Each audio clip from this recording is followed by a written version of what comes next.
Chers amis, bonjour. Nous sommes le mardi 12 mars 2024. Il est 9h30. Quelques news de l'Arménie, de l'Artsakh et de la diaspora arménienne. Selon les prévisions du vice-ministre de l'économie, le prix du gaz pour l'Arménie ne changera pas avant au moins 8 ans. C'est ce qu'il a affirmé, que jusqu'en 2031, les prix devraient être fixés, donc garantis, le prix du mètre cube de gaz pour l'Arménie. Sauf bien sûr, sauf exception, hein. Il a toujours mis en exergue l'exception. Mais a priori, donc au moins les consommateurs arméniens ne paieront pas plus cher leur gaz, voilà, leur consommation de gaz. Et l'Arménie est beaucoup sur le gaz, hein, donc là, au niveau déjà du chauffage. Voilà, plutôt une nouvelle rassurante pour les citoyens d'Arménie. Aliyev a déclaré hier en recevant le président kazakh à Bakou. Il a déclaré que j'espère que les négociations entre Bakou et Yerevan aboutiront à la signature d'un accord de paix. C'est ce qu'il déclare, mais après, donc, nul n'est, comment dirais-je, il n'y a que ceux qui écoutent ces paroles qui sont, comment dirais-je, qui doivent en prendre la mesure, puisque souvent ils ne respectent pas ces paroles, hein, donc Aliyev. Mais en tout cas, au président kazakh Kassim Jomart Takayev, qui avait aussi affirmé que les négociations de paix entre l'Arménie et l'Azerbaïdjan devraient avancer. Voilà, donc pour faire plaisir sans doute à son hôte, Aliyev a déclaré, ça coûte pas cher, hein, de déclarer qu'il veut la paix. Après, derrière, il s'arme comme on a vu auprès d'Israël, il s'arme massivement. L'Arménie s'arme aussi de façon importante. Voilà, donc l'enjeu, c'est le traité de paix qui sera ou pas signé. Donc a priori, il est toujours loin, puisqu'en fait l'Azerbaïdjan réclame toujours ces villages, ces 5 villages en Arménie, donc aux frontières de l'Arménie. Alors que l'Arménie a réclamé les 31 villages, oui, la libération des 31 villages arméniens qui sont pratiquement occupés par l'Azerbaïdjan, parce que en fait, souvent les positions azéries sont juste à côté de ces villages-là. Bakou n'a pas réagi, donc voilà, a même rejeté cette demande d'Arménie. Et de son côté, Bakou donc fait des réclamations, bien sûr. Voilà, donc on est coutumier du fait. D'ailleurs, Bakou qui a fait la vidéo donc de l'ancien président arménien Araïk Harutyunyan sur une chaîne de télévision AZTV, TV, qu'on ne connaît pas le contenu, mais de toute façon, ce sont des déclarations ou des interviews sous contrainte. Et d'ailleurs, Zara Madouni, la responsable du CICR, de la Croix-Rouge internationale d'Arménie, elle a affirmé que les autorités donc azéries doivent respecter le droit international à propos de ces interviews justement, hein, qui sont un peu illégaux parce que c'est en prison et sous contrainte qu'ils sont interviewés. D'ailleurs, de son côté, Silanouche Saakian, elle est responsable. Alors, Silanouche Saakian, je vais vous dire, pardon, ouais, elle est présidente de l'organisation Centre du droit international et comparé de l'ONG, hein, basée à Yerevan. Elle a affirmé que j'exclus la liberté d'expression dans les entretiens donnés par les anciens dirigeants militaro-politiques de l'Artsakh détenus illégalement à Bakou. Leur vie est menacée et de manière réelle et immédiate. Et bien entendu, ils sont contraints de participer à des entretiens. Voilà, donc Bakou viole les droits des responsables de l'Artsakh.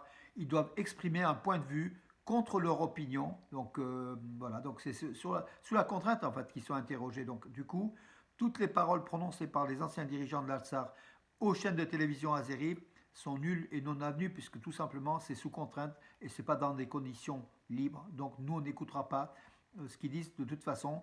Ce qu'ils vont dire, bien sûr ça va être favorable à l'Azerbaïdjan et ça sera plutôt défavorable pour l'Artsakh et pour l'Arménie. On n'a pas besoin de cela, donc l'Azerbaïdjan manipule et utilise cela. Le tourisme en Arménie, le mois dernier, le mois de février, 127 241 touristes sont venus en Arménie, donc voilà, pour pratiquement 50%, 43% pardon, depuis la Russie, 14% depuis la Géorgie et 7% depuis l'Iran, le reste du monde, hein, la France aussi et les États-Unis. C'est un peu moins que les 130 588 de l'an dernier, donc 2023, où l'Arménie a eu un record de tourisme avec 2,3 millions de touristes. Voilà, donc c'est un peu moins bien, mais c'est pas loin. Donc du coup, cette année, l'Arménie à coup sûr sera au-dessus de 2 millions, voire 2 millions 2, peut-être même 2 millions 4, et pourquoi pas 2 millions 5 hein, de touristes. C'est l'objectif de l'Arménie, hein, développer son tourisme, arriver à 3 millions, 4 millions, 5 millions d'ici 5-6 ans, et c'est possible, hein, c'est faisable. L'Arménie est un pays, est une terre touristique de culture, et puis enfin, le tourisme est diversifié, d'hiver, d'été. Voilà, mes amis, encore une fois, il faut y aller en Arménie pour financer l'effort de guerre de l'Arménie, tout simplement parce que notre argent dépensé en Arménie sert aussi à la défense de l'Arménie, à l'achat d'armement, et ça, l'Arménie en a besoin pour sa protection, la protection de sa population, hein, en défense et pas en attaque. Donc, comme ce sont des armes de défense, il faut soutenir, comme la France d'ailleurs soutient l'Arménie à ce niveau-là. Oui, le 7e festival du film francophone à Yerevan, du 16 au 24 mars. Je crois que je l'ai dit déjà hier, donc par l'ambassade de France, aidé par les ambassades de Suisse, de Belgique et du Canada. En tout cas, ce festival du film francophone qui va avoir lieu au cinéma Moscou à Yerevan, place Charles Aznavour, hein, donc voilà, seront chanceux ceux qui seront à Yerevan, justement, du 16 au 24 mars pour suivre aussi plusieurs films donc proposés par la France à l'Arménie. Puis il y aura comment dirais-je, des invités internationaux, hein, à ce festival. Oui, les États-Unis prévoient de fournir 52 millions de dollars à l'Arménie, donc cette année, c'est ce qu'a déclaré le porte-parole de Washington, hein, de la Maison-Blanche. Donc c'est une bonne chose. Le niveau du lac Sevan a légèrement augmenté de 1 cm par rapport au 1er janvier. C'est pas beaucoup, mais c'est déjà ça. Sans doute la fonte des neiges, beaucoup de pluie. Et dans les mois qui viennent, le niveau va monter de toute façon, puisque en fait, comment dirais-je, l'Arménie a eu beaucoup, beaucoup de neige, hein, cette année. Et c'est une bonne année au niveau donc pluviométrique. Donc c'est tout bénéfice pour le bassin du lac Sevan. Le lac Sevan qui est la réserve d'eau la plus importante d'Arménie, hein, comme vous le savez. Et pour nous, c'est un joyau qu'il faut protéger. Voilà. L'équipe d'Arménie, donc en fait, oui, et je pense à l'émission sport d'hier soir, donc de Rajak Nestekom, donc hier soir sur Radio Arménie Lyon. Vous pouvez toujours l'écouter, hein, sur la vidéo justement de cette émission de radio sport, sur Radio Arménie avec Rajak. Je l'ai placé sur ma page Facebook. Vous pouvez aussi aller à Garmir Gabuit Naranchakuin, hein, le site Facebook Garmir Gabuit Naranchakuin. Vous pouvez voir l'intégralité de cette vidéo qui était intéressante en fait, hein, ceux qui s'intéressent au sport. Voilà, pour vous parler de football, donc en sport, Alexandre Petrakov, l'Ukrainien, entraîneur de la sélectionneur national d'Arménie, ben, il a donné la liste des 22 joueurs sélectionnés pour les matchs amicaux qui se dérouleront les deux donc au stade républicain Vasken Sarkisian d'Erevan, les matchs amicaux Arménie-Kosovo le 22 mars et Arménie-République tchèque le 26 mars. Voilà, donc la liste des joueurs a été diffusée. Bien sûr, voilà, il y a les meilleurs en fait, hein. Il manque peut-être Sarkis Adamian, je ne l'ai pas vu, de Cologne, qui en ce moment est en forme. Mais voilà, donc les meilleurs sont là, hein. Lucas Salarayan qui va venir de Al-Fateh, arabe. Vous avez vu comme j'ai l'accent arabe aussi, Al-Fateh. Voilà, d'Arabie Saoudite. Donc Lucas Salarian, il sera. Norberto Briasco Berekian de Boca Juniors Argentine, il va venir aussi. Hrant Léon Ranos du Borussia Mönchengladbach d'Allemagne, il va venir aussi. Ils seront tous là en fait, hein. Ils seront tous là, mes amis. Edouard Spelstian, bien sûr, qui est en grande forme. Vahan Bicharkian de Pogoń en Pologne. Spelstian est à Krasnodar. Uvo, même la personne de couleur, qui joue maintenant, avant il jouait en Arménie, mais qui est la citoyenneté arménienne, qui joue dans la sélection nationale d'Arménie, donc Uvo, il joue à Rubis Kazan, il va venir aussi. Voilà, mes amis, que du beau monde pour des matchs amicaux, de préparation des futures compétitions, c'est une bonne chose. On verra le niveau de l'équipe d'Arménie, bien sûr. Chancharevic, hein, Ognen Chancharevic, je crois qu'il est serbe, oui, il est serbe, qui joue dans l'équipe d'Arménie, hein, qui joue aujourd'hui aussi au club de Noah, Arche de Noé, Yerevan. Il sera là donc en portier. Voilà. Et derrière lui, il y aura Arsen Beklarian et Stanislav Bouchnev, voilà, qui jouent tous les trois gardiens de l'Arménie jouent en Arménie en fait, hein. Voilà.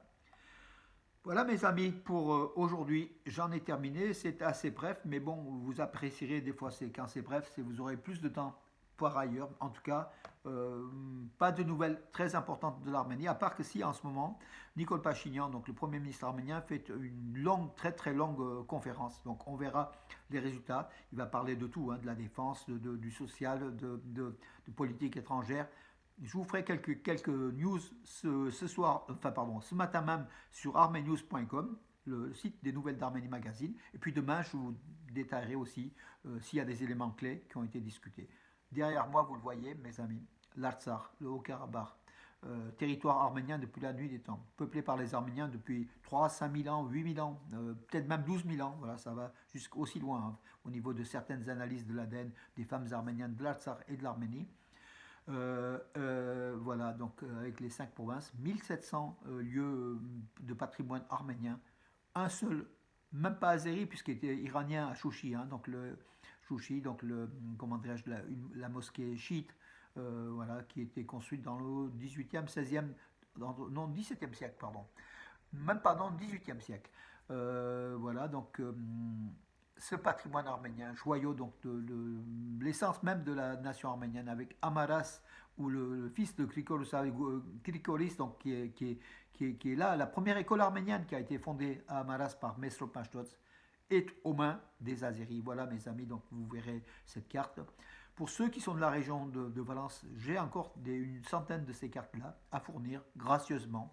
Ils ont été publiés il y a une trentaine d'années, donc à Los Angeles, par les éditions Navasart. Voilà, on m'avait confié, puis après on me les a laissés tout simplement parce que j'en ai diffusé beaucoup. Voilà, et je peux vous gracieusement vous en donner de ces cartes-là, mes amis. Vous savez tout, enfin beaucoup de monde me connaissent ici dans la région. Vous pouvez m'appeler, vous pouvez me laisser un message et je vous donnerai ces cartes-là qui peuvent décorer vos salons, vos murs, vos bureaux. Il faut toujours se souvenir de l'Artsakh. Il faut avoir avec nous l'Artsakh. Il faut vivre avec l'Artsakh, bien sûr vivre avec l'Arménie, mais le cœur de l'Arménie, c'était l'Artsakh et Avo Montemelkonian, donc le héros de la guerre de l'Artsakh, héros national de l'Artsakh et de l'Arménie, avait déclaré si nous perdons l'Artsakh, nous perdrons l'Arménie. D'où l'importance de lutter pour l'Artsakh, mes amis. Bonne journée et à demain.